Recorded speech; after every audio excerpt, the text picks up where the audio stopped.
ये कहानी है एक ऐसे अनाथ लड़के की जो कि इतना ज्यादा वीक था कि उसके सामने उसके माता पिता को मार दिया जाता है और उसी गुस्से से उसे एक ऐसा वेपन मिलता है जिससे कि वो उस दुनिया का सबसे ज्यादा ताकतवर सॉर्सरर बन जाता है। ये कहानी है दो भाइयों की। बड़े भाई का नाम हमें जैन और छोटे भाई का नाम हमें काचन बताया जाता है और उन दोनों से हमें पता चलता है कि हजारों साल पहले गॉड्स और डीमंस के अंदर एक बहुत ही ज्यादा खतरनाक लड़ाई हुई थी जहाँ डीमन लॉर्ड गॉड्स को बहुत ही बुरी तरीके से हरा देता है। लेकिन तभी वहाँ पर गॉड्स का गार्डियन आता है जो कि अकेले ही डीमंस के लिए काफी था। हालांकि बहुत सारे डीमंस को हराने के बाद उस गॉड को धोखे से मार दिया जाता है, लेकिन मरने से पहले गार्डियन ने सारे स्ट्रॉन्ग डीमंस को सील कर दिया था। और आखिर में हमें ये बताया जाता है कि गार्डियन के मरने के बाद उसके बॉडी के 72 पीसेस हो गए थे जो कि इसी दुनिया में अलग अलग जगह पर फैल गए हैं। वहीं पर हम जैंग और काचन को देखते हैं जिनका घर टूट के गिरने वाला था। वो दोनों ही दौड़ते हुए घर से बाहर आते हैं और बाहर आते साथ ही उनका घर मिट्टी में मिल जाता है। अगले सीन में हम जैंग और काचन के फादर को देखते हैं जिनका नाम गोंग होता है और अपने बच्चों को प्रोटेक्ट करने के लिए वो एक बहुत ही खतरनाक डीमन से लड़ रहा होता है, लेकिन उस मॉन्स्टर का लेवल काफी ज्यादा हाई था जिस वजह से गोंग उससे लड़ नहीं पाता और बहुत ही बुरी तरीके से पिटता है। हालांकि जैसे ही वो डीमन बच्चों के ऊपर हमला करने वाला था तो गोंग उन्हें बचा लेता है और जब बहुत बार हमला करने के बाद भी उस डीमन के ऊपर कोई फर्क नहीं पड़ रहा था तब गोंग अपनी पूरी ताकत लगाते हुए एक मैजिक करता है और उसके मदद से वो उस डीमन को एक जगह रोकने के लिए कामयाब रहता है। हालांकि गोंग को भी पता होता है कि उसका ये मैजिक ज्यादा देर तक काम नहीं करेगा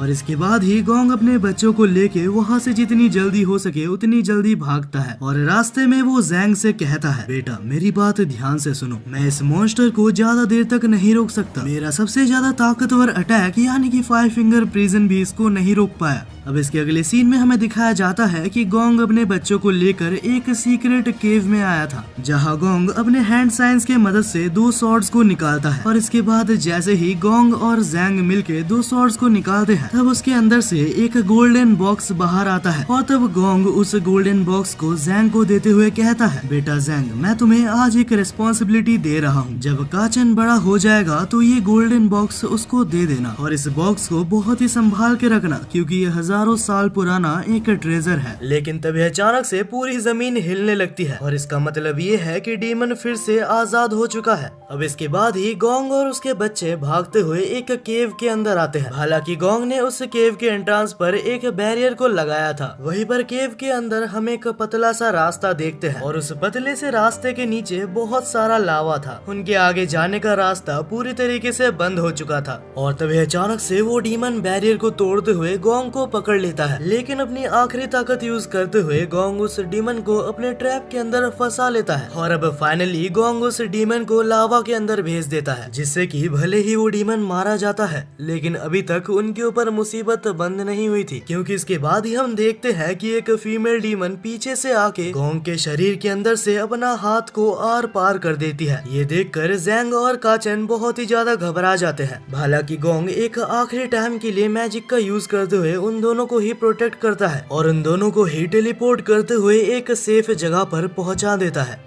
अब इसके बाद ही हमें 10 साल बाद का सीन दिखाया जाता है जहां जैंग और काचन बहुत ही बड़े हो चुके थे। जहां हम जैंग को देखते हैं जो कि एक पेड़ के ऊपर बैठा था और काचन एक लीजर्ड का कॉस्ट्यूम पहना था क्योंकि वो लोग एक मिशन पे जा रहे थे। कुछ टाइम बाद हमें एक टकला सा प्रीस्ट दिखाया जाता है जो एक अबैंडन्ड टेम्पल पे आया था और तब वो प्रीस्ट एक आदमी से कहता है, इस टेम्पल पे एक बहुत ही खतरनाक डीमन का साया है और वो तुम्हें मारना चाहता है। और ये सुन के उस आदमी की फट जाती है और वो वहाँ से भाग जाता है। हालांकि इसके बाद ही जैंग और काचन यहाँ पर आते हैं और उस टकले को पकड़ लेते हैं क्योंकि ये टकला कोई प्रीस्ट नहीं है, ये बस एक फर्जी है जो कि लोगों से पैसा लूटता है।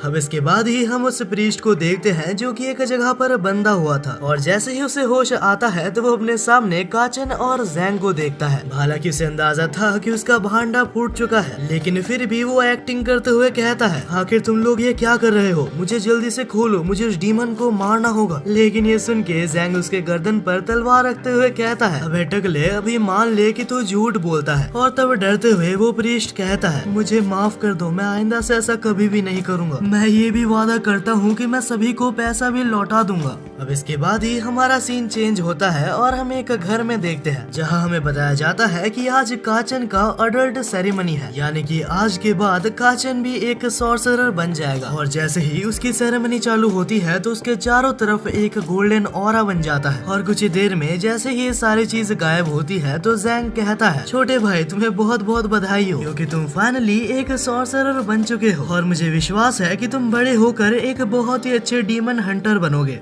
हालांकि तब काचन कहता है, बड़े भाई मुझे कुछ अलग फील नहीं हो रहा, क्या सच में मैं कभी एक डीमन हंटर बन भी पाऊंगा? चिंता मत करो काचन, हमने बहुत सारी लड़ाइयाँ एक साथ लड़ी है और मुझे बहुत ही अच्छी तरीके से पता है तुम एक बहुत ही अच्छे डीमन हंटर बन सकते हो। अब इसके बाद ही जैंग काचन को वही गोल्डन बॉक्स दे देता है और ये वही गोल्डन बॉक्स है जो कि इनके पापा ने इन्हें दी थी। और जैसे ही काचन उस बॉक्स को खोलता है तो उसके अंदर से एक छोटा सा रॉड निकलता है। हालांकि काचन को समझ नहीं आता कि आखिर इस रॉड से उसे क्या करना है। तब जैंग कहता है कि मुझे भी कोई आइडिया नहीं है कि आखिर ये क्या है, हालांकि जो भी है ये हमारे पापा ने हमें दिया है। अगर ये कोई काम का ना भी हो तो भी इस दुनिया में ये मेरे लिए काफी कीमती है। तभी अचानक से हम एक बूढ़े आदमी को देखते हैं जो कि दौड़ते हुए उनके पास आता है और वो जैंग से कहता है कि प्लीज मेरी हेल्प करो, कुछ बहुत ही खतरनाक डीमंस ने हमारे शहर के ऊपर हमला कर दिया है और मेरे घर में काफी सारे लोग लापता है। तुम्हारे अलावा मेरे पास कोई नहीं है जिससे कि मैं मदद मांग सकूं। और तभी जैंग को उस आदमी के थैले के अंदर से एक बेल मिलता है और इस बेल को उन्होंने उस डीमन लेडी के पास भी देखा था जिन्होंने उसके फादर को मारा है। और ये जानने के बाद ही वो दोनों ही निकल जाते हैं इस केस को सॉल्व करने के लिए। अब जैंग और काचन उसी बूढ़े आदमी के गांव में पहुंच चुके थे जहां पर डीमंस मौजूद हैं। हालांकि इस गांव में काफी ज्यादा फॉग था जिस वजह से काचन जैंग से अलग हो जाता है और उसी वक्त जैंग के सामने एक कैट डीमन आ जाती है।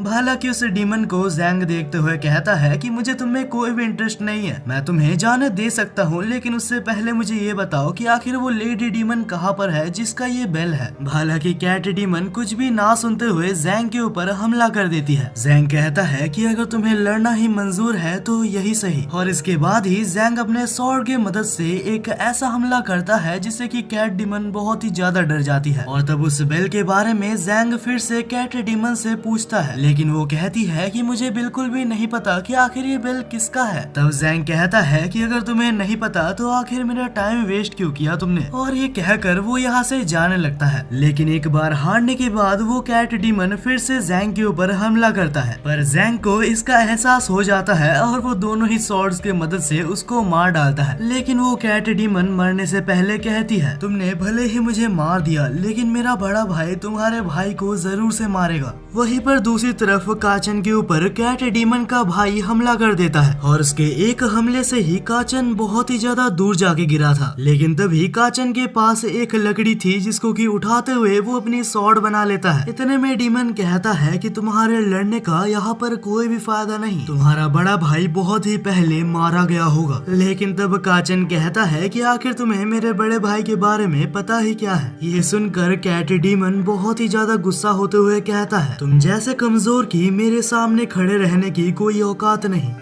और इतने में ही जैंग भी वहाँ पर आ चुका था जो ऊपर से काचन को देख रहा था। और तभी काचन के ऊपर वो कैट डीमन हमला करता है। लेकिन तभी काचन के गले में मौजूद वो छोटा सा रॉड जो कि उसे मिला था वो अचानक से एक होली विपन में ट्रांसफॉर्म हो जाता है। वो एक बहुत ही बड़ा विपन बन चुका था जिसके अंदर से रोशनी आ रही थी। और उसी वक्त हम एक डीमन को देखते हैं जो कि कहता है, तो इतने सालों बाद फाइनली अवेकन हो चुका है। वहीं पर हम जैंग को देखते हैं जो कि अपने छोटे भाई के इन पावर्स को देखकर काफी हैरान था। वहीं पर काचन के इतने खतरनाक हमले के बावजूद भी वो कैट डीमन अभी तक जिंदा होता है। और इतने में काचन भी वहीं पर बेहोश हो जाता है। अब इसके बाद ही जैंग नीचे आता है और उस बेल के बारे में डीमन से पूछता है। पहले तो वो डीमन कुछ भी नहीं बताता, लेकिन जैसे ही जैंग उस बेल को रिंग करता है तब वो कैट हिप्नोटाइज होते हुए कहता है, मुझे ये रिंग सुमीरे नाम के एक डीमन ने दिया था। तब जैंग पूछता है कि आखिर ये सुमीरे कौन है। तब कैट डीमन कहता है कि इस बारे में हमें कुछ भी नहीं पता। और आखिर में हमें ये पता चलता है कि सुमीरे सोल फ्रैगमेंट नाम के एक चीज को हासिल करना चाहती है। और क्योंकि कैट डीमन ने बहुत सारी इंफॉर्मेशन लीक कर दी थी, जिस वजह से वो बेल अचानक से कैट डीमन के मुंह के अंदर चला जाता है और देखते ही देखते वो कैट डीमन एक टाइम बॉम्ब की तरह ब्लास्ट होता है। अब इसके कुछ टाइम बाद ही हमें दिखाया जाता है कि काचन को होश आता है और वहीं पर जैंग भी था। काचन के होश में आने के बाद जैंग कहता है कि तुम्हारी पहली लड़ाई काफी ज्यादा अच्छी थी। तभी अचानक से हम देखते हैं कि काचन के पास मौजूद होले वेपन फिर से छोटा हो जाता है। तब काचन जैंग के पास जाता है और कहता है, भैया सच कहूँ तो मुझे नहीं पता कि आखिर इस वेपन को मैं बड़ा कैसे करूँ। लेकिन दूसरी तरफ जैंग कैट डीमन के बारे में सोचना बंद नहीं कर पा रहा था। उसे समझ नहीं आता कि आखिर ये सोल फ्रेगमेंट क्या है। लेकिन तभी अचानक से काचन और जैंग के पीछे दो अननोन पर्सन आ जाते हैं, जो कि आने के बाद काचन के पास से उस होली वेपन को लेने की बात कर रहे थे। और इतने में जैंग भी अपने स्वॉर्ड को बाहर निकाल लेता है। हालांकि इस वक्त जैंग की हालत बिल्कुल भी सही नहीं थी। कल की फाइट की वजह से वो काफी ज्यादा इंजर्ड था। और तभी सामने खड़ी हुई लड़की कहती है, हम तुम्हें बिल्कुल भी हार्म नहीं करेंगे, लेकिन हमें वो शंजन आयन दे दो। उस लड़की का मतलब यहाँ मौजूद काचन के पास होली वेपन से था। लेकिन तब जैंग कहता है कि जब तक मैं जिंदा हूँ तब तक ये होली वेपन यानी कि यही शंजन आयन मेरे पास से नहीं जाने वाली। हालांकि इसके बाद जैंग हमला करता है, लेकिन उसके हमले को वो लड़की काफी आसानी से डॉज कर लेती है। और शायद से वो जैंग का अटैक इसीलिए डॉज कर पाए क्योंकि जैंग अभी बहुत ही ज्यादा इंजर्ड है। और तभी वो दोनों एक दूसरे के ऊपर फिर से अटैक करने वाले थे। लेकिन इतने में उसका दूसरा साथी बीच में आकर कहता है, रुक जाओ, हम दोनों यहाँ पर तुमसे लड़ने नहीं आए हैं। और ये कहते हुए वो एक मैजिक के मदद से जैंग को पूरी तरीके से हील कर देता है। अब ये देखने के बाद जैंग शांत होता है और इसके बाद पूछता है, तो अगर तुम लोग हमसे लड़ने नहीं आए तो मुझे ये बताओ कि आखिर ये होली वेपन तुम्हें क्यों चाहिए। इतने में वो लड़की कहती है कि इस होली वेपन का नाम शंजन आयन है और जब से शंजन आयन का जन्म हुआ है तब से वो हमें बिलोंग करता है। और इसके बाद ही दूसरा टीममेट कहता है कि ये वेपन एक बहुत ही स्ट्रॉन्ग वेपन है जो कि ऑफिशियली गॉड ऑफ वॉर को बिलोंग करता है। तब जैंग पूछता है कि आखिर तुम दोनों कौन हो। तब वो लड़का कहता है कि मुझे माफ करना, हमने तुम्हें पहले इंट्रोडक्शन नहीं दिया। देखो, जहाँ तक मेरी बात है तो मेरा नाम सारो है और इस लड़की का नाम जू है और हम दोनों फेरी क्लैन से बिलोंग करते हैं। और ये सब कहते हुए वो लड़की अपना मास्क उतार देती है। अब उसका शक्ल देखते हुए नहीं पता क्यों, लेकिन ये दोनों ही भाई काफी खुश हो रहे थे। वह तब सारो इस स्टोरी को आगे एक्सप्लेन करते हुए कहता है, बहुत सालों पहले जब डीमंस और गॉड्स की लड़ाई हुई थी तब गॉड्स के गार्डियन को धोखे से मार दिया गया था और उस गार्डियन के मरने के बाद उसके 72 पीसेस हो गए थे, जो कि इस दुनिया में अलग अलग जगह पर फैल गए हैं। और अगर गॉड्स को हमें वापस से जिंदा करना है तो हमें उन 72 पीसेस को फिर से एक जगह लाना होगा। और उस 72 पीसेस को एक जगह लाने के लिए इस शंजन आयन की जरूरत है, क्योंकि ये शंजन आयन उस गॉड गार्डियन का ही खुद का वेपन था।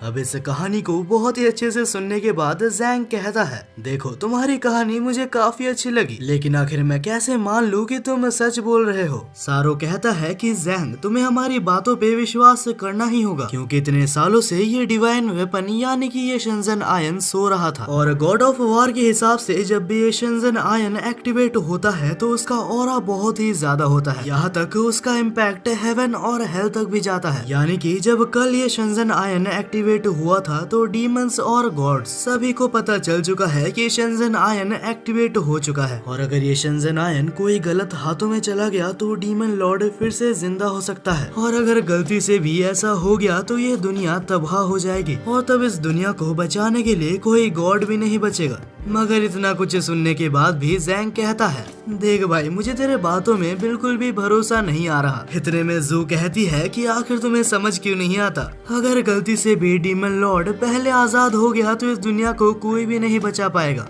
अब इतने में काचन सामने आता है और कहता है कि अगर सच में ये दुनिया को बचा सकता है तो मैं भरोसा करके ये तुम्हें देने के लिए तैयार हूँ। और तब काचन जैंग से कहता है कि मुझे माफ करना, ये हमारे फादर की आखिरी निशानी थी। हालांकि जैंग कहता है कि कोई बात नहीं, अगर ये तुम्हारा खुद का डिसीजन है तो मैं इसको रेस्पेक्ट करता हूँ। हालांकि अभी जैंग को उस लेडी डीमन को भी खोजना है जिसने उसके फादर को मारा था। और अब ये सोचते हुए वो काचन को लेके वहाँ से निकलने वाला होता है। लेकिन इतने में जू पीछे से चिल्लाती है और कहती है कि आखिर मुझे बेवकूफ कैसे बनाया तुमने, ये होली वेपन यानी कि शेंजन आयन नकली है। हालांकि जब काचन वहाँ पर फिर से जाता है और उसको अपने हाथ में लेता है तो वो फिर से गोल्डन ग्लो करने लगता है, और जैसे ही जू उसको फिर से लेती है तो उसका चमक फिर से चला जाता है। अब ऐसा होने पे किसी को समझ नहीं आता कि आखिर क्या हो रहा है। वहीं पर बीच में सारो कहता है, मैं जो सोच रहा हूँ वो गलत हो सकता है, लेकिन मैंने एक जगह पर देखा था कि शेंजन आयन को जगाने के लिए एक प्योर हार्ट की जरूरत है, और जहाँ तक मुझे लगता है काचन का हार्ट पूरी तरीके से प्योर है, और इस वक्त काचन इस शेंजन आयन यानी कि होली वेपन का मास्टर बन चुका है।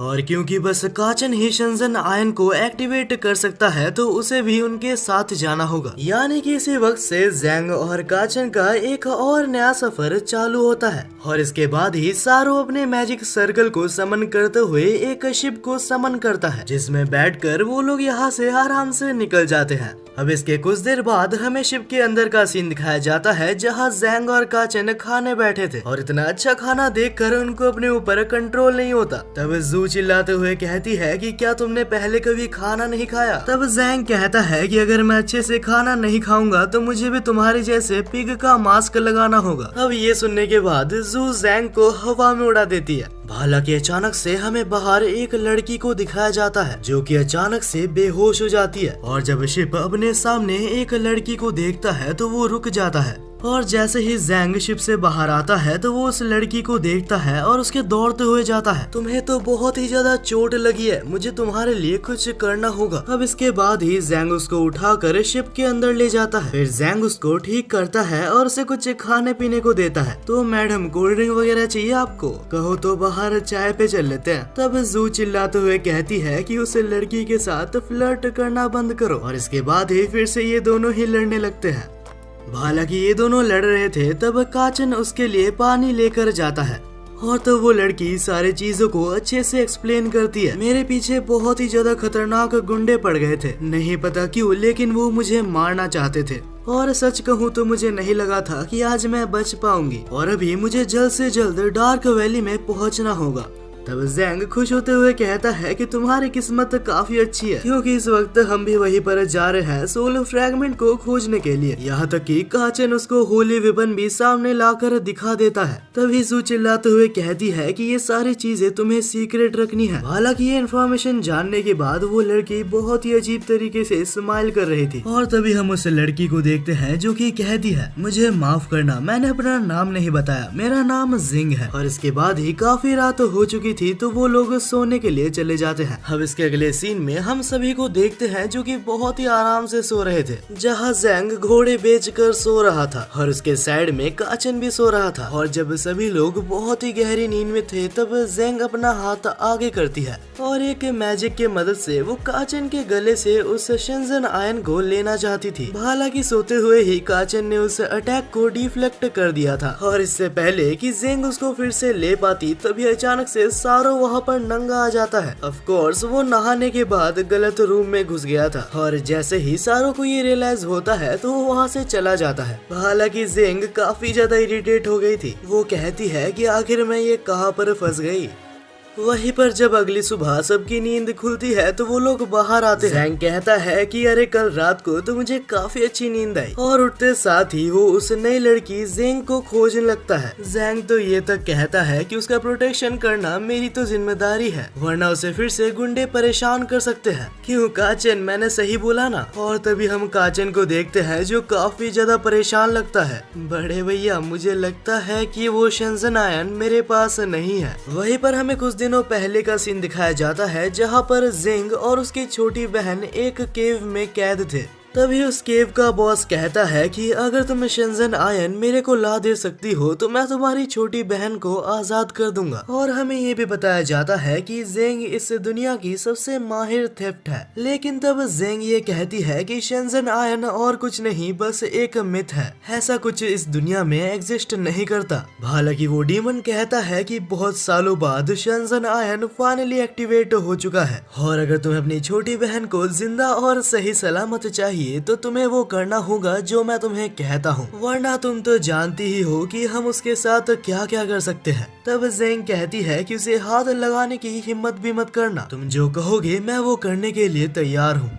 वहीं पर प्रेजेंट में हम देखते हैं कि सभी लोग शेंजन आयन को खोजने के लिए निकल चुके थे। हालांकि सारो अपने डिवाइस में शेंजन आयन की लोकेशन को ट्रेस कर सकता था और उसको देखते हुए वो लोग एक गुफा के सामने आ जाते हैं जहां शेंजन आयन मौजूद है। हमें ये भी पता चलता है कि इस केव का नाम स्पाइडर वेब केव है, जहां एक बार कोई अंदर जाता है तो वो कभी भी बाहर नहीं निकलता। हालांकि होली वेपन को खोजने के लिए उन्हें इस केव के अंदर जाना होगा। अब यहाँ से सीन बदलता है और हम केव के अंदर देखते हैं जहाँ जेंग ने उस होली वेपन को उस डीमन को दे दिया था और वादा के मुताबिक उसकी छोटी बहन भी आजाद हो चुकी थी और वो रोते हुए कहती है कि मुझे माफ करना, ये सारी ही गलती मेरी है। हालांकि जेंग उसको चुप करवाती है और वो दोनों वहाँ से निकलने वाले थे, लेकिन मुझे लगा ही था कि डीमंस कभी ईमानदार नहीं हो सकते, क्योंकि वो डीमन का बॉस उसे रोक लेता है और कहता है मैंने ये वादा किया था कि मैं तुम्हारी छोटी बहन को जाने दूंगा, लेकिन मैंने ये कभी भी नहीं कहा कि मैं तुम्हें जाने दूंगा। अगर तुम भी यहाँ से चली जाओगी तो हमारा मनोरंजन कैसे होगा। लेकिन इससे पहले कि जेंग वहाँ पर पकड़ी जाती, वो अपने वेब स्पाइडर की मदद से उस डीमन के ऊपर अटैक करती है और उस अटैक के मदद से वो डीमन वहीं पर गिर जाता है। और इस मौके का फायदा उठाते हुए जेंग शेंजन आयन को अपने पास ले लेती है और बचे हुए जितने डीमंस थे उसको वो शेंजन आयन की मदद से हराने की कोशिश करती है। लेकिन जेन के हजारों बार कोशिश करने के बाद भी वो एक्टिवेट नहीं होता। लेकिन कुछ डीमंस को मारने के बाद वो जैसे ही वहाँ से भाग रही होती है तभी डीमन जाग जाता है और जेंग का पीछा करने लगता है और इस बार जेंग के वेब अटैक का भी उसके ऊपर कोई असर नहीं होता और तभी डीमन का बॉस उन दोनों के ऊपर अटैक करके उन्हें नीचे गिरा देता है। और इससे पहले कि जेंग वहाँ से हिल पाती वो फिर से एक जानलेवा हमला करता है, लेकिन जेंग ने आखिरी मोमेंट पे उस अटैक को डॉज कर लिया था और इसके बाद जैसे ही वो काउंटर अटैक करती है तो डीमन बॉस अपना फाइनल अटैक करता है और इस खतरनाक हमले की वजह से जेंग काफी ज्यादा इंजर्ड हो जाती है। तब वो अपनी छोटी बहन से कहती है कि जल्दी से जल्दी यहाँ से जितनी दूर हो सके उतनी दूर चली जाओ, मेरी चिंता मत करो, मैं तुम्हारे पीछे ही रहूंगी। हालांकि जेंग को पता था कि वो यहाँ पर आज मारी जाने वाली है।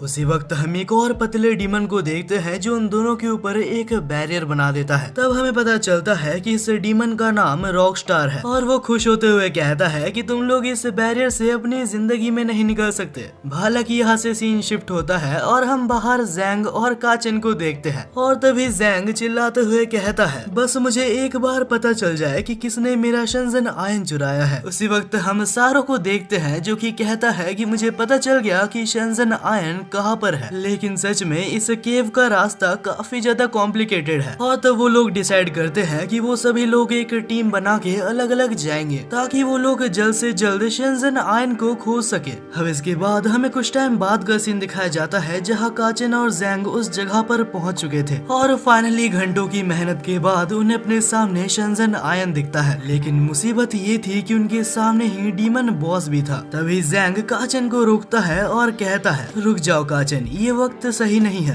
क्योंकि उसी वक्त हम जेंग को देखते हैं जो कि फिर से अपने वेब अटैक की मदद से डीमन बॉस के ऊपर हमला करती है। और इस अटैक के बाद डीमन बॉस काफी ज्यादा गुस्सा हो चुका था। आखिर तुम जैसे ह्यूमंस की मेरे ऊपर हमला करने की हिम्मत कैसे हुई। अब ये कहते हुए वो अपने रॉक अटैक की मदद से उन दोनों बहनों के ऊपर हमला करता है। हालांकि इस अटैक को जेंग डॉज कर लेती है, लेकिन उसके छोटी बहन को ये अटैक लग जाता है। और अब ये देखकर जेंग को बहुत ही ज्यादा गुस्सा आता है। वो अपने आप को और होल्ड बैक नहीं कर पाता और उस डीमन बॉस के ऊपर हमला कर देता है। लेकिन जेंग के इस हमले का कोई भी फायदा नहीं होता, क्योंकि आखिर में डीमन ने उस अटैक को ब्लॉक कर दिया था। तब ये आवाज सुनते हुए वहाँ पर सारो और जू आ जाती है। हम सारो को देखते हैं जो कि उस डीमन बॉस को एनालाइज करता है और इसके बाद वो कहता है कि उस डीमन बॉस ने शेंजन आयन को निगल लिया है और हमें जल्दी करनी होगी, वरना यह शेंजन आयन उसके अंदर एब्जॉर्ब हो जाएगा। तब जेंग उन दोनों बहनों के सामने आकर कहता है कि तुम लोग जल्द से जल्द यहाँ से निकल जाओ। ये सुनकर वो पतला सा डीमन फिर से उन दोनों को रोकने के लिए आगे बढ़ता है, लेकिन जेंग उसे डराते हुए कहता है कि अबे उधर ही रुक जा और आगे बढ़ा तो मैं तुझे मार दूंगा। लेकिन वहाँ पर हमला करने के लिए अब पूरी डीमन आर्मी आ चुकी थी। वैसे देखा जाए तो इनकी डीमन आर्मी कोई काम की नहीं है, क्योंकि इन सारे ही डीमंस को हमारा सारो बस एक ही मैजिक की मदद से खत्म कर देता है। अब ये देखकर डीमन बॉस इस बार खुद से हमला करता है, लेकिन फिर सारो भी अपना एक मैजिक करता है जिससे कि वो बाकी सारे लोगों को बचा लेता है। और मौका देखते हुए रॉकस्टार एक चाकू से जैंग के ऊपर हमला करता है, लेकिन सही टाइम पर जू ने उस अटैक को देख लिया था और वो उस अटैक को ब्लॉक कर देती है। उसी वक्त सारो इन सभी चीजों को खत्म करने के लिए एक फाइनल अटैक की तैयारी कर रहा था। वो एक अटैक करता है जिसका नाम सेज आर्ट टेक्निक है, और ऐसे खतरनाक अटैक देखकर रॉकस्टार अपने लिए एक बैरियर बना रहा था, लेकिन उसके बैरियर बनाने से पहले ही सारो एक फ्लेम थ्रोअर अटैक करता है। अब ये देखकर बॉस डीमन एक रॉक सीड नाम का खतरनाक हमला करता है, और रॉक सीड अटैक ने फ्लेम थ्रोअर अटैक को पूरी तरीके से गायब कर दिया था। अब ऐसा होने के बाद जू सारो की मदद करने के लिए उसके ऊपर अटैक करने जाती है, लेकिन डीमन ने उस अटैक को तक ब्लॉक कर दिया था। अब धीरे धीरे डीमन ओवरटेक करते हुए कुछ ऐसे अटैक्स करता है जो कि काफी पावरफुल थे, और एक टाइम के लिए ऐसे लगने लगता है कि वो लोग हार जाएंगे, लेकिन उस वक्त जू और सारो हार मानने से मना कर देते हैं। फिर कमबैक करते हुए जू एक ऐसा हमला करती है जिससे बहुत ही ज्यादा डिस्ट्रक्शन होता है, और उसी टाइम सारो एक स्पेल पढ़ते हुए थंडरबोल्ट अटैक को करता है। यहाँ तक उस बैटलफील्ड में हर जगह पानी भर चुका था, और यही वजह है कि सारो का थंडरबोल्ट अटैक बहुत ही ज्यादा असरदार हो गया था। और फाइनली एक आखिरी अटैक करने के बाद वो लोग इस मैच को जीत जाते हैं। अब होली वेपन यानी कि शंजन आयन लेने के बाद वो लोग वहाँ से निकलते हैं, लेकिन जैसे ही ये लोग बाहर निकलते हैं तो इनके सामने फिर से रॉकस्टार आ जाता है। वो तो सही टाइम पे जैंग ने उसके अटैक को रोक दिया था। तब जैंग कहता है कि अरे तुम यहाँ पर हो, मैं तो तुम्हें ही खोज रहा था, तुम एक कायर की तरह बीच फाइट से भाग गए थे। अब ये सुनकर वो काफी ज्यादा गुस्सा हो जाता है, और तभी रॉकस्टार के पीछे से कुछ अजीब सा हाथ निकलता है, और उसी वक्त वो बिना सोचे समझे जैंग के ऊपर हमला करना शुरू कर देता है। इस अचानक से होने वाले हमले की वजह से जैंग बहुत ही ज्यादा इंजर्ड हो जाता है। अब काचन उसकी हेल्प करने के लिए आगे बढ़ के रॉकस्टार को पकड़ने की कोशिश करता है, लेकिन उस वक्त रॉकस्टार काचन के ऊपर हमला करके उसे बहुत ही ज्यादा इंजर्ड कर देता है। और उस रॉकस्टार ने जैंग को भी अपने बैरियर के अंदर बंद कर दिया था ताकि वो भी लड़ ना सके। तब जैंग उस बैरियर को तोड़ने की काफी ज्यादा कोशिश करता है, लेकिन उसका एक भी फायदा नहीं होता। इतने में पतला सुकड़ा डीमन कहता है कि तुम्हें जितनी मेहनत करना है तुम कर सकते हो, मेरे बैरियर को आज तक कोई भी नहीं तोड़ पाया। और उसी वक्त रॉकस्टार एक ऐसा हमला करता है जिससे कि जैंग धीरे धीरे पत्थर बनने लगता है। उस वक्त काचन बहुत ही ज्यादा टेंशन में आ जाता है और कहता है, बड़े भाई तुम्हें कुछ भी करके निकलना होगा। तब जैंग कहता है कि चिंता मत करो काचन, फिलहाल तुम बाकी सभी को लेके यहाँ से निकल जाओ, ये कमजोर बैरियर मेरे को ज्यादा देर तक नहीं रोक पाएगा। इतने में रॉकस्टार एक और हमला करता है और काचन को जैंग से बहुत ही दूर हटा देता है। अब ये सब करके रॉकस्टार काफी ज्यादा खुश हो रहा था। अब उसे ऐसा लगने लगा है कि वो काफी ज्यादा पावरफुल बन चुका है। वहीं पर काचन रिग्रेट करते हुए कहता है कि मैं बहुत ही ज्यादा वीक हूँ, मैं इतना ज्यादा वीक हूँ कि मैं अपने बड़े भाई को भी नहीं बचा पाया। मैं अपने जिंदगी में मेरे फादर को खो चुका हूँ और मैं अपने बड़े भाई को नहीं खोना चाहता। लेकिन इतने में काचन का शंजन आयन खुद ब खुद एक्टिवेट हो जाता है, और जैसे ही काचन उस शंजन आयन को पकड़ता है तो वो फिर से एक बड़े रॉड में तब्दील हो जाता है। शंजन आयन से आने वाली एनर्जी इतनी ज्यादा खतरनाक थी कि वो बैरियर तक टूट जाता है, लेकिन इससे पहले काचन कुछ कर पाता रॉकस्टार उसको एक लात मारता है और उसे दूर हटा देता है, और शंजन आयन को अपने पास लेते हुए कहता है कि बस अब ये मेरे कंट्रोल में आ चुका है और अब मैं इतना ज्यादा ताकतवर बन जाऊंगा कि कोई मुझे नहीं हरा पाएगा। लेकिन रॉकस्टार का ऑरा प्लस होने से पहले ही माइनस में चला जाता है। अरे अभी तो ये रॉड बढ़ा हुआ था, अचानक से ये फिर से नॉर्मल कैसे हो गया? और इसी मौके का फायदा उठाते हुए जैंग अपने वेपन की मदद से रॉकस्टार का हाथ ही काट देता है, और इसके बाद ही इन दोनों के अंदर एक बहुत ही खतरनाक लड़ाई फिर से चालू हो जाती है। लेकिन इस बार जैंग सीरियस था और उसको हराना लगभग नामुमकिन था। जैंग अपनी एजिलिटी बूस्ट करता है और रॉकस्टार को एक ही सेकंड के अंदर मार डालता है। हालांकि इतने खतरनाक अटैक के बाद भी रॉकस्टार पूरी तरीके से नहीं मरा था। तभी अचानक से हमें रॉकस्टार के अंदर कहीं एक आदमी दिखाया जाता है, और तब रॉकस्टार हंसते हुए कहता है कि तुम्हारी ऑरा और तुम्हारे स्किल्स पूरी तरीके से उसकी तरह है। बहुत टाइम पहले हमें डबल सॉर्ड मास्टर को मारने का ऑर्डर मिला था, और अब इससे पहले कि रॉकस्टार कुछ और कह पाता वो खुद ही मारा जाता है, और उसके मरने के बाद उसके अंदर से हमें एक सोल फ्रैगमेंट मिलता है। अब इसके अगले सीन में हम सभी को बस के अंदर देखते हैं जहाँ सारो भी अपने मैजिक के मदद से जिंग को हील नहीं कर पाता। तब सारो कहता है कि जिंग, तुम्हारी बहन को बचाने के लिए हमारे पास बस एक ही तरीका है। और तब सारो अपने मैजिक के मदद से उसकी बहन के स्पिरिट को एक अंगूठी के अंदर बंद कर देता है ताकि वो बाद में थोड़ा टाइम लेके आराम से उसे हील कर सके। वहीं पे कहीं बाहर हमें काचिन को दिखाया जाता है जो कि बहुत ही ज्यादा उदास था। वो कहता है कि मैं बहुत ही ज्यादा कमजोर हूँ, वक्त आने पे मैं किसी को भी नहीं बचा पाता। लेकिन तब जैंग कहता है कि छोटे भाई, उदास होने की कोई भी जरूरत नहीं है, भूलो मत, तुम्हारे वजह से ही मैं उस प्रिजन से निकल पाया था। मुझे और बाकी सभी को और स्पेशली हमारे फादर को तुम्हारे ऊपर विश्वास है। और अब जैंग से इतना कुछ सुनने के बाद फाइनली काचिन थोड़ा सा अच्छा महसूस करने लगता है। बाद में जब जैंग और काचिन शिप के अंदर जाते हैं तब अचानक से काचिन के पास मौजूद शिनजन आयन ग्लो करने लगता है और कुछ ही देर में दोनों ही सोल फ्रैगमेंट्स को अपने अंदर एब्जॉर्ब कर लेता है।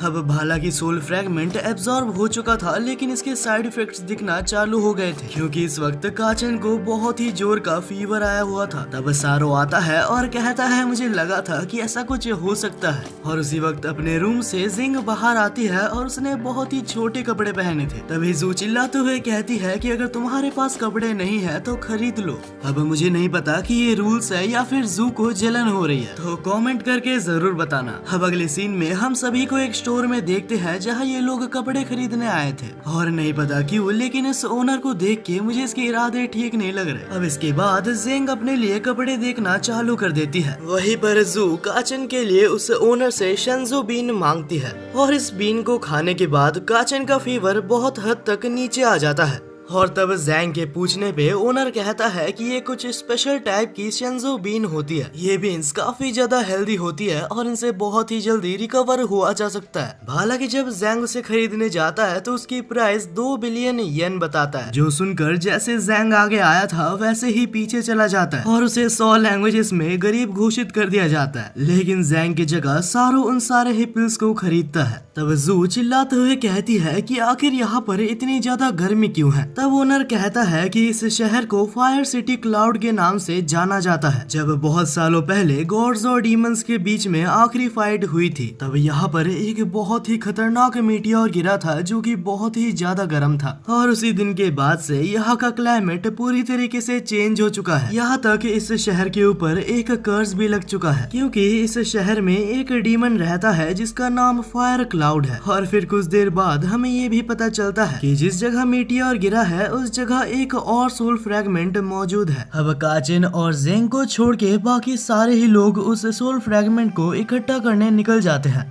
अब इसके कुछ टाइम बाद हमें सभी को एक बिल्डिंग के पास दिखाया जाता है जहां सारो अपने टैब में देखता है कि आखिर वो लोग ऊपर कैसे जा सकते हैं। तब वो कहता है कि ये उस डेविल का हेड ऑफिस है, उस हिसाब से यहाँ पर काफी सारे लोग उसके प्रोटेक्शन में हो सकते हैं। अगर हम डायरेक्ट अटैक करें तो हम मारे जाएंगे। यहाँ पे सारो अपनी बात पूरी कर ही रहा था कि जैंग वहाँ पर अपने दोनों स्वॉर्ड की मदद से उस दीवार को काट देता है और अंदर हम बहुत सारे लोगों को देखते हैं जो कि डायरेक्टली जैंग की तरफ देख रहे थे।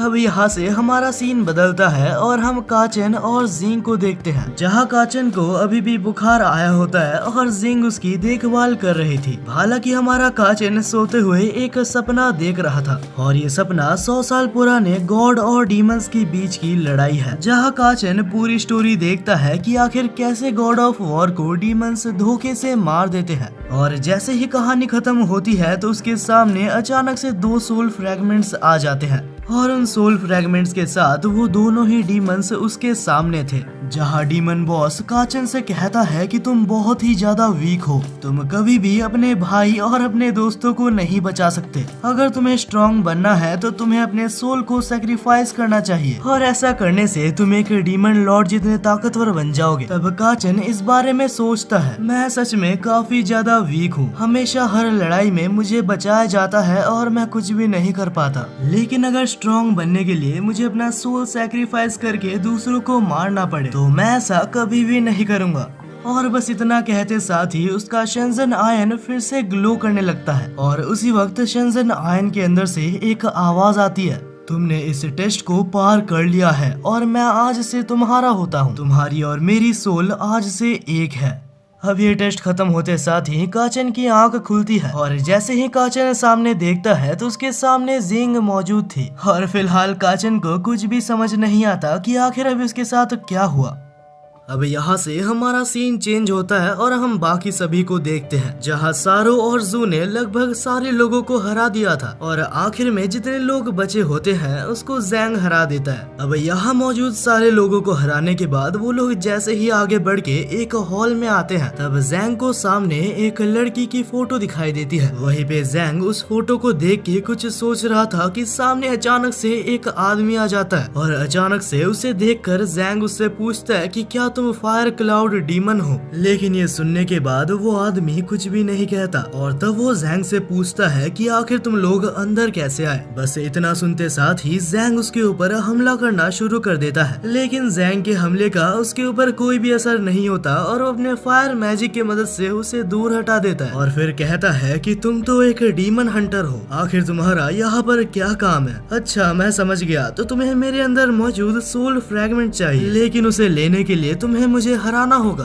और ये कहते हुए वो जैंग के ऊपर हमला कर देता है। हालांकि जैंग उसका हमला रोकने में कामयाब होता है, लेकिन जैंग इस हमले को ज्यादा देर तक नहीं रोक पाता और इसके बाद वो बंदा कहता है कि मैं अपने गोल के काफी ज्यादा करीब हूँ, मुझे अपने गोल तक पहुँचने के लिए और 2 फेरीज का ब्लड चाहिए और मेरी किस्मत इतनी अच्छी है कि मेरे सामने 2 फेरीज मौजूद है। बस एक बार तुम दोनों मेरे हाथ में आ जाओ, उसके बाद मैं एक ऐसे फॉरबिडन आर्ट का इस्तेमाल कर सकता हूँ और तब मैं इतना ज्यादा ताकतवर बन जाऊंगा कि मुझे कोई भी नहीं हरा सकता। अब इसके बाद ही ये लोग काफी देर तक फाइट करते हैं लेकिन जीत नहीं पाते। उसी वक्त जैंग सारो और जू से कहता है इसे तुम दोनों का ब्लड चाहिए और हम ऐसा होने नहीं दे सकते, तो तुम दोनों प्लीज मेरी बात मानो और यहाँ से निकल जाओ, मैं इसे अकेले संभाल सकता हूँ। अब अपने दोस्त के ऊपर भरोसा करते हुए सारो और जू वहाँ से निकल जाते हैं।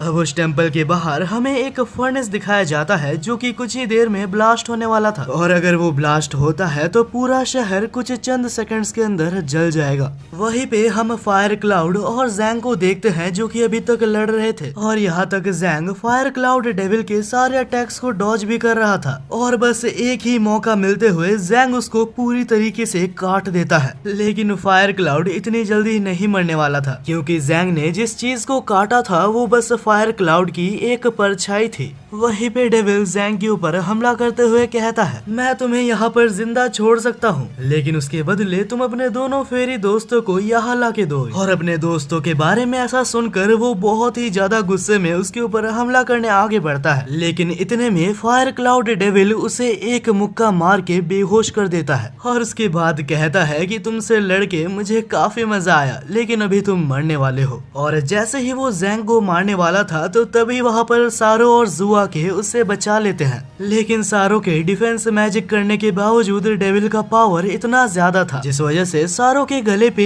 एक कट लग जाता है और टाइम रहते साथ डेविल उसका खून अपने पास ले लेता है। हालांकि सारो जैंग को लेके वहाँ से निकलने में कामयाब रहते हैं, लेकिन अब इसके बदले फायर क्लाउड डेविल को एक फेरी का खून मिल चुका था।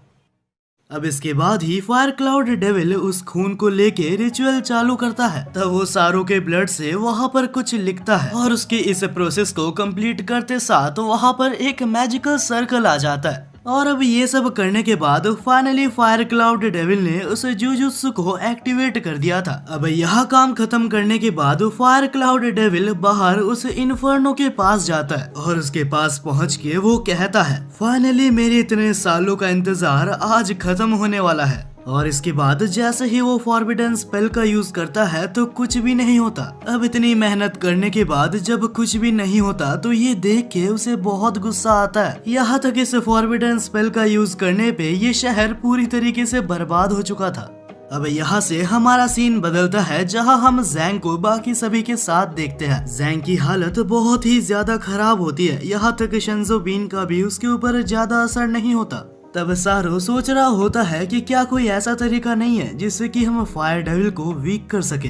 उसी वक्त शॉप ओनर कहता है कि अरे मुझे याद आया, हम फायर डेविल को कंट्रोल कर सकते हैं, लेकिन उस वेपन को लाने के लिए हमें फर्नेस के पूरे निचले भाग में जाना होगा। लेकिन उस जगह की सिक्योरिटी बहुत ही ज्यादा स्ट्रॉन्ग है, हम जैसे नॉर्मल इंसान वहाँ पर कतई नहीं जा सकते। वहाँ पर बस एक ही इंसान जा सकती है और वो है जिंग, क्योंकि उसे माना जाता है इस दुनिया की सबसे माहिर चोर। तभी जिंग कहती है कि लेकिन मैंने अपनी छोटी बहन को वादा किया है, मैं चोरी नहीं कर सकती। हालांकि जब शॉप ओनर उसे बताता है कि ये वेपन और किसी का नहीं फेरिस का ही था, जो कि अभी फायर डेविल ने उनसे जबरदस्ती छीन लिया है।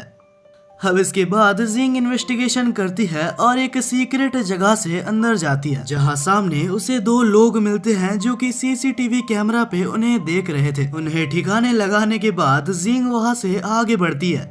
अब जैसे ही जिंग थोड़ा सा आगे बढ़ती है तो सामने उसे फायर क्लाउड की सेक्रेटरी दिखती है, यानी कि फायर क्लाउड के बारे में सारी इन्फॉर्मेशन इसके पास ही होगी। तभी अचानक से जिंग उसके गले पे हाथ रख के कहती है, अगर तुम्हें जिंदा रहना है तो मुझे बता दो कि आखिर वो सीक्रेट वेपन कहाँ पे है। तभी सेक्रेटरी कहती है, अरे अरे एक सेकंड रुक जाओ यार, मेरे पास है वो चाबी, अगर तुम मुझे जाने दोगी तो मैं तुम्हें वो लाके दे सकती हूँ। उसी वक्त जिंग की नजर कोने में रखे एक पर्स की तरफ जाती है और उसका फायदा उठाकर सेक्रेटरी उसके ऊपर हमला करना चालू कर देती है। लेकिन जिंग भी सबसे माहिर चोर एक रीजन के वजह से है, कुछ ही चंद सेकंड्स के अंदर वो उसे फिर से फंसा देती है और इस बार जिंग अपने टैलेंट्स को दिखाते हुए कुछ ऐसा ब्लैकमेल करती है जिससे कि उसे पासवर्ड बताना पड़ता है।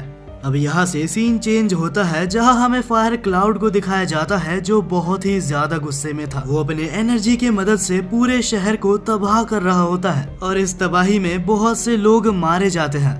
जहाँ सारो और जू उसे रोकने के लिए शेल्टर से बाहर जाते हैं और काचन अपने शंजन आयन की तरफ देखते हुए सोचता है कि क्या अभी भी मैं कुछ नहीं कर पाऊंगा। तभी हम सेक्रेटरी को देखते हैं जो कहती है, हालांकि तुमने मेरे से चाबी ले ली, लेकिन वहाँ हर कदम पे मौत तुम्हारा इंतजार कर रही है। इसके बाद ही जिंग वहाँ पहुँच चुकी थी जहाँ वेपन मौजूद है, लेकिन वहाँ पहुँचने के बाद उसकी एक गलती की वजह से एक रोबोट वहाँ पर समन हो जाता है। वहीं पे हम डेविल को देखते हैं जो बहुत ही ज्यादा गुस्से में होता है। उसने आधे से ज्यादा सिटी को पूरी तरीके से तबाह कर दिया था। तभी हमें 10 साल पहले का एक पास्ट दिखाया जाता है, जहां हमें एक लाल बालों वाली लड़की दिखाई जाती है। और अगर आपको याद हो तो ये वही लड़की है जो कि महल पे हमें फोटो में दिखाई गई थी, जहां ये लड़की एक ट्रेन में होती है और उसके सामने एक चोर किसी का पर्स लेके भाग रहा था और सही टाइम पे एक लड़का उसे रोकता है, जो कि और कोई नहीं हमारा फायर क्लाउड था। अब इसके कुछ टाइम बाद से ही ये दोनों एक दूसरे को जानने लगते हैं और इन दोनों की रिलेशनशिप चालू होती है, यहाँ तक ये दोनों एक दूसरे के साथ शादी भी करते हैं। हालांकि इनकी ये खुशी ज्यादा देर तक नहीं टिकती, क्योंकि कुछ टाइम बाद एक ऐसी लड़ाई होती है जो कि फेरिस के वजह से हुई थी और उस लड़ाई के दौरान एक बहुत ही बड़ा मीटियोर उनके शहर के ऊपर आके गिरा था और उस दर्दनाक हादसे में फायर क्लाउड की वाइफ मारी जाती है। अब यहाँ से सीन बदलता है और हम सारो और जू को देखते हैं, जिसके सामने फायर क्लाउड डेविल था जो कि बहुत ही ज्यादा गुस्से में था। तुम्हारी वजह से, बस तुम्हारी वजह से आज मेरी फैमिली मेरे पास नहीं है और इसका बदला मैं तुमसे जरूर लेके रहूंगा। अब ये कहकर वो एक ऐसा फायर अटैक करता है जो कि सारो तक नहीं रोक पाता, लेकिन सारो और जू को डिफेंड करते हुए वहाँ पर अचानक से शंजन आयन आ जाता है, यानी कि हमारा काचन बैटल फील्ड में आ चुका था। और तब काचन कहता है कि प्लीज इस लड़ाई को बंद कर दो, वरना ये सिटी फिर से बर्बाद हो जाएगा जैसे 100 साल पहले हुआ था। अब ये सुन के फायर क्लाउड डेविल रोने लगता है। उसे वो सारे पल याद आने लगते हैं जब उसकी वाइफ उसके सामने मारी गई थी।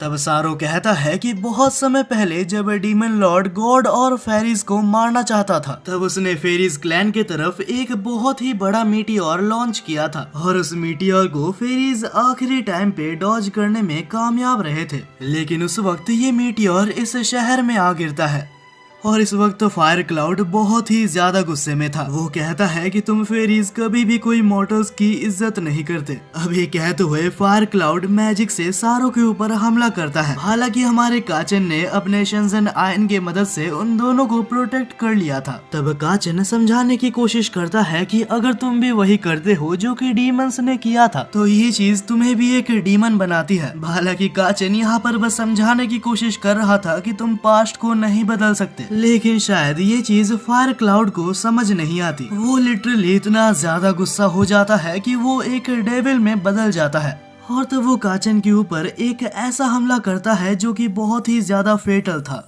अब यहाँ से सीन बदलता है और हम जिंग को देखते हैं जिसने रोबोट को हरा दिया था और इसके बाद ही वो कोर के तरफ जाती है जहाँ वो उस वेपन को लेने की कोशिश करती है। हालांकि बहुत कोशिश करने के बाद भी वो उसे ले नहीं पाती। वहीं पे हम फायर क्लाउड को देखते हैं जिसे कुछ स्ट्रेंज महसूस होता है।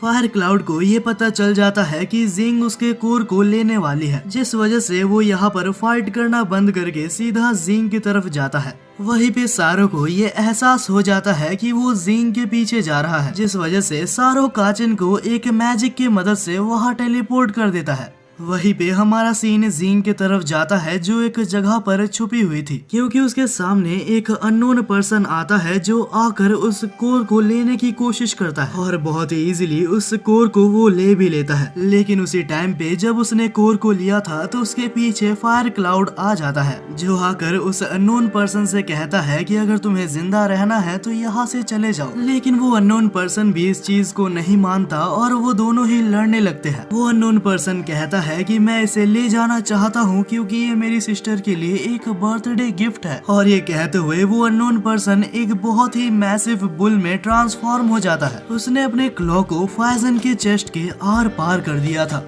और अब इसके बाद फाइजन मरने के कगार पे था। फाइजन के अंदर से सोल फ्रैगमेंट बाहर आता है जिसे वो अननोन पर्सन अपने पास रख लेता है। अब जैसे ही वो अननोन पर्सन उस कोर को और सोल फ्रैगमेंट को लेके वहाँ से फरार होने वाला था, लेकिन वो देखता है कि उसके ऊपर एक और मीटियोर इस शहर के ऊपर गिरने वाला है। अब वो यहाँ से निकलने वाला ही था कि तभी अचानक से यहाँ पर काचन आ जाता है जो अपने शिनज़ेन आयन की मदद से उस बॉक्स को उसके पास से ले लेता है। हालांकि जैसे ही काचन के साथ वो लड़ने के लिए उसे शिनज़ेन आयन को पकड़ता है तो शिनज़ेन आयन उस अननोन पर्सन के अंदर से उसकी लाइफ एनर्जी ड्रेन करने लगता है और क्योंकि लाइफ एनर्जी ड्रेन हो रही थी तो उस अननोन पर्सन को अपना हाथ काटना पड़ता है। अब इसके बाद एक मिस्टीरियस बॉल की मदद से वो अपने आप को वहाँ से टेलीपोर्ट कर लेता है।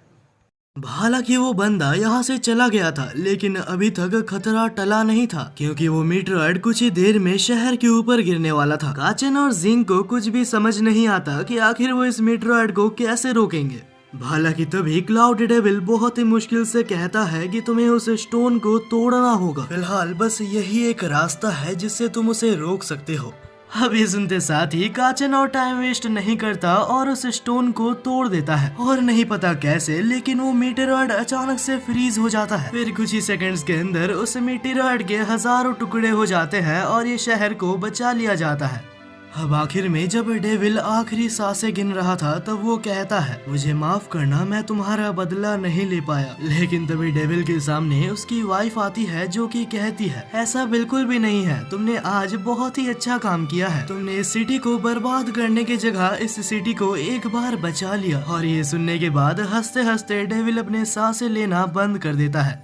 अब फाइनली ये सब यहाँ पर खत्म होता है और ये लोग यहाँ से निकलते हैं, जहाँ हम जैंग को देखते हैं जो अपने छोटे भाई की कहानी को सुन के बहुत ही ज्यादा प्राउड कर रहा था। हालांकि तब जिंग कहती है कि तुम अभी तक पूरी तरीके से रिकवर नहीं हुए हो। अब ये सुन के हमारा ठरकी लौंडा उसी के गोद पे सो जाता है। उसी वक्त हम सारो को देखते हैं जो एक बहुत ही गहरी सोच में डूबा हुआ था। अचानक से उनकी शिप एक जगह पर खराब हो जाती है और उन्हें ना चाहते हुए एक टाउन में उतरना पड़ता है, जहाँ सारो शिप को चेक करने के लिए उसके तरफ जाता है। लेकिन जैंग और काचन को कुछ भी समझ नहीं आता। वो शू से पूछते हैं कि आखिर सारो इतना स्ट्रेंज बिहेव क्यों कर रहा है। तब शो रिवील करती है कि ये जगह सारो के पास्ट से जुड़ा हुआ है, कुछ ऐसे बैड मेमोरीज जो उसके माइनिंग के टाइम पे बनी थी। लेकिन इसके आगे शो कुछ भी नहीं कहती क्योंकि वो सारो को एक्सपोज नहीं करना चाहती। हालांकि जेंग और काचन को लगता है उसे सारो को मोटिवेट करना चाहिए, जिस वजह से वो लोग सारो के पास जाते हैं और उसकी हेल्प करने की कोशिश करते हैं।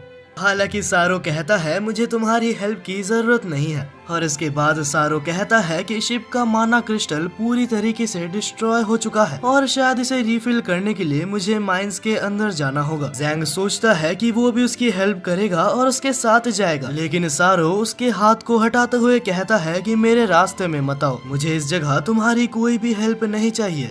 तब हमें सारो का पास्ट बताया जाता है जहां पर वो अपने पहली टीम के साथ ऐसे ही एक माइंस में गया था और उसके टीममेट्स में से एक टीममेट के पास एक हेलमेट था जो प्रेजेंट में अभी सारो को मिला था। वहीं पे हम काचन को देखते हैं जो कहता है कि अभी तक सारो वापस नहीं आया। रिप्लाई देते हुए जैंग कहता है कि शायद हमें चिंता करने की कोई जरूरत नहीं है, अगर कुछ बुरा होता है तो सारो वहाँ से भाग सकता है। हालांकि तब जू कहती है कि तुम दोनों का मुंह बंद रखो, तुम दोनों को कोई आइडिया नहीं है कि सारो किस चीज से गुजर रहा है। वहीं पे जैसे सारो माइंस के पास आ रहा था तो उसे अपने पार्टी मेंबर्स की याद आ रही थी। अब एक फ्लैशबैक में हमें पास्ट दिखाया जाता है जहां सारे पार्टी मेंबर्स माइंस के अंदर जाते हैं। हालांकि जैसे जैसे माइंस को इन्वेस्टिगेट करते हुए वो लोग अंदर जाते हैं तो उन्हें एक सीक्रेट रास्ता दिखता है। तब सारो अपने टैब में चेक करता है और उसके बाद कहता है कि उधर बहुत से मॉन्स्टर्स हो सकते हैं। वहीं पे सारो के टीममेट्स को कुछ अजीब लग रहा था। वो लोग सारो से कहते हैं कि माइंस के नीचे और खतरनाक एनिमीज हो सकते हैं, अगर कोई ऐसा मॉन्स्टर मिला जो कि हमारे रेंज के बाहर हो तो हम खतरे में आ सकते हैं।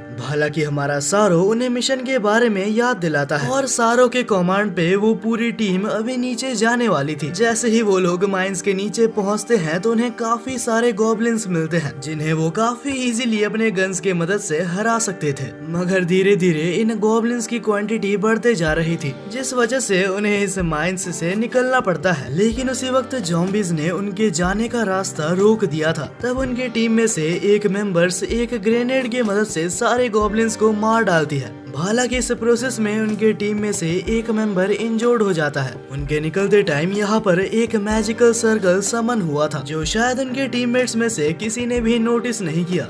अब इसके बाद वो सारे ही लोग एक सेफ स्पॉट पे आ जाते हैं जहां वो लोग HQ को सारी चीजें बताते हैं और उनसे बैकअप की डिमांड करते हैं। हालांकि अचानक से उनके कैंप के पीछे एक मॉन्स्टर आ जाता है। इस मॉन्स्टर को कॉर्प्स रीपिंग बीस्ट के नाम से जाना जाता था। वहीं पे प्रेजेंट में जैंग कहता है कि मैं इस बीस्ट को जानता हूँ, ये एक ऐसा बीस्ट है जो कि कॉर्प्स को खाता है और इतना ज्यादा स्ट्रॉन्ग है कि इमॉर्टल्स को भी इससे खतरा है। तब शू कहती है कि ऐसे खतरनाक मॉन्स्टर्स डार्क रेल्म में ही रहते हैं और किसी को भी ये अंदाजा नहीं था कि आखिर वो माइंस में क्या कर रहा था।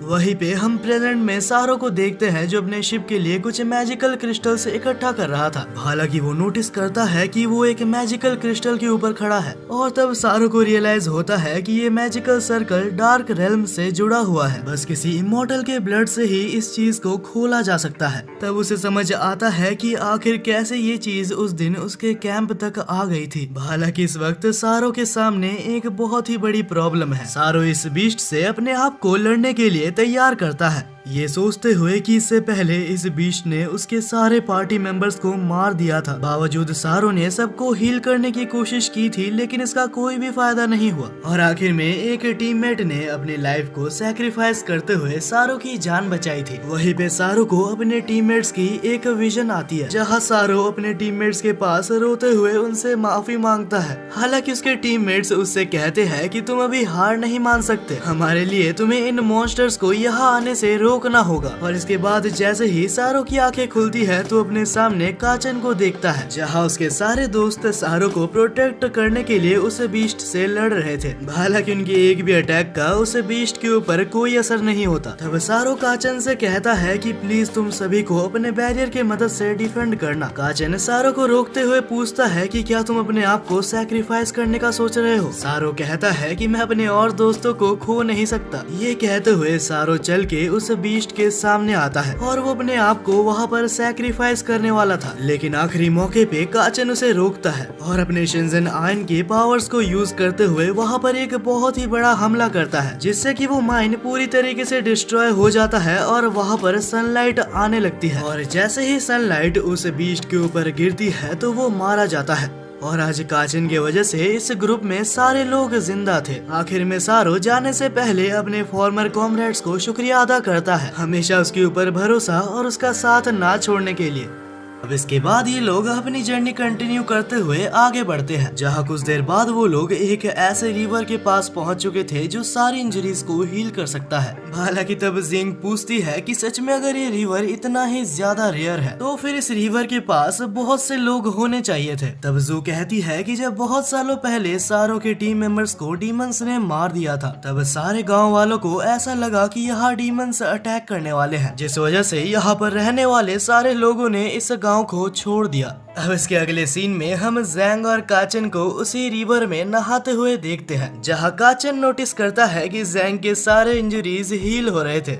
तभी वो लोग वहाँ पर एक मिस्टीरियस मैन को देखते हैं जिसका नाम मूगन था। उसे देख के जैंग उसके पास जाता है और उससे बात करने की कोशिश करता है, लेकिन मूगन उसको इग्नोर कर देता है। अब जैंग रिवर से निकलता है जहाँ काचन उसे उसके कपड़े और दोनों स्वॉर्ड्स ला के देता है। तब जैंग काचन से कहता है कि नहीं पता क्यों, लेकिन ये आदमी कोई आम आदमी नहीं है। काचन कहता है मुझे भी ये आदमी ठीक नहीं लग रहा, चलो बड़े भाई हम यहाँ से निकलते हैं। जैंग कहता है कि शायद तुम ठीक बोल रहे हो। ये कह के वो दोनों यहाँ से निकलने वाले थे, लेकिन मूगन जैंग के दोनों स्वॉर्ड्स को नोटिस करता है और उसे रोकता है। और तो मूगन को याद आता है कि बहुत पहले चैन नाम के एक डीमन हंटर के साथ उसने लड़ा था और वो भी अपने टाइम में 2 स्वॉर्ड्स का यूज करता था। पहले तो चैन बस एक ही स्वॉर्ड के साथ मूगन से फाइट करता है, लेकिन तब चैन को रियलाइज होता है कि मूगन काफी ज्यादा स्ट्रॉन्ग है और तब वो सीरियस होके अपने सेकंड स्वॉर्ड को निकालता है। और इसके बाद इन दोनों के अंदर बहुत ही खतरनाक लड़ाई चलती है, लेकिन इन दोनों की ही पावर्स ऑलमोस्ट सेम थी और आखिर में इन दोनों को अपने सिग्नेचर मूव का इस्तेमाल करना पड़ता है। और जब ये दोनों ही अपने सिग्नेचर मूव का इस्तेमाल करते हैं तो उसमें से चैन जीत जाता है, जहाँ इस खतरनाक अटैक से मूगन के चेहरे पे एक स्क्रैच आ गया था। जब प्रेजेंट में मूगन जैंग को इस स्टोरी के बारे में बताता है, तब जैंग कहता है कि तुम जो भी कह रहे हो मुझे समझ नहीं आ रहा, क्योंकि ये दोनों ही स्वॉर्ड मेरे फादर ने मुझे दी है। हालांकि मूगन कहता है कि नहीं, मैं ये कह सकता हूँ कि ये दोनों ही स्वॉर्ड चैन की है।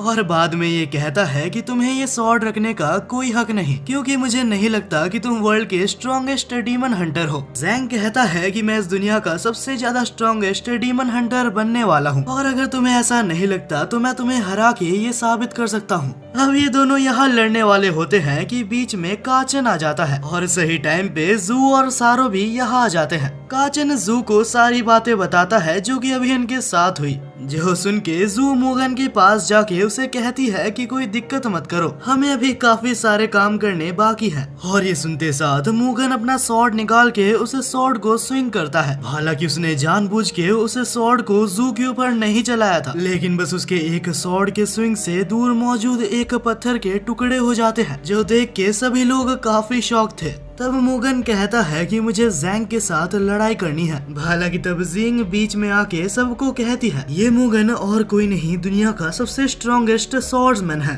हालांकि तब जिंग बहाना बनाते हुए कहती है कि अभी तक जैंग रिकवर नहीं हुआ, क्योंकि उसे काफी सारे इंजरीज है, तो इस वक्त वो लड़ नहीं सकता। मूगन कहता है कि अगर ऐसा है तो मैं तुम्हें आधे दिन का टाइम देता हूँ, लेकिन यहाँ से भागने की कोशिश मत करना, वरना तुम में से कोई भी यहाँ से जिंदा वापस नहीं जाएगा।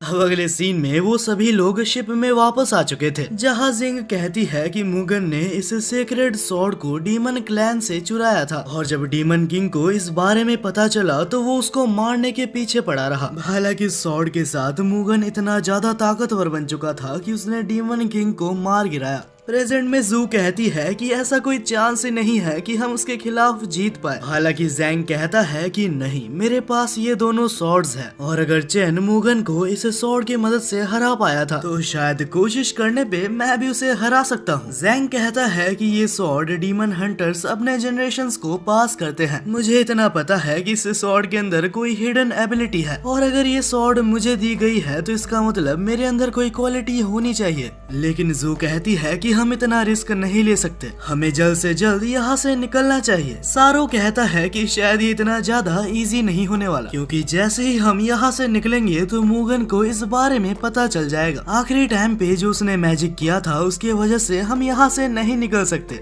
जैंग कहता है कि अच्छी बात है, मेरा यहाँ से भागने का कोई प्लान नहीं था। वो ये भी कहता है कि अगर अभी हम भाग जाते हैं तो फ्यूचर में आने वाले स्ट्रॉन्गर ओपोनेंट्स को हम कैसे फेस करेंगे। उसे ये भी याद आता है कि कैसे उसके फादर ने उसे और उसके भाई को प्रोटेक्ट किया था और कैसे उसके फादर ने कभी हार नहीं मानी। और वो ये भी कहता है कि अगर मुझे अपनी जिंदगी भी देनी पड़े मैं काचन को प्रोटेक्ट करूंगा। हालांकि काचन गुस्से में कहता है कि मैं प्रोटेक्ट नहीं होना चाहता, मैं अपनी आप की प्रोटेक्शन कर सकता हूँ।